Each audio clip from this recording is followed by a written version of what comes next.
Chev got stuck in the Ford, got stuck, got the Chevron stuck when the Dodge showed up. But the Dodge got stuck in the tractor rut, which eventually pulled out the Ford with some difficulty.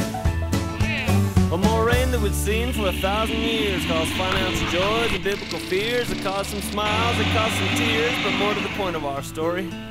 For the first time in the collective memory, that old brown prairie that had been so dry for so long was very muddy, foggy, sticky. We'd pull one truck out and get another stuck in, and motors that roar and tires that spin would sink right down to the diff, and we'd all take turns and do it again until no one could move. We'd call one more friend, come on out here, we need you. Bring your truck. The Chev got stuck in the Ford, got stuck, got the Chevron stuck when the Dodge showed up. But the Dodge got stuck in the tractor rut, which eventually pulled out the Ford and the Dodge. Equal opportunity. Well, got me stuck in the mud so I couldn't rehearse, and Chavez too has missed his work. Richie, he now fears the worst. He stood up his ex-wife, she called him a jerk. Of course, Holtman didn't have nothing better to do except ranch.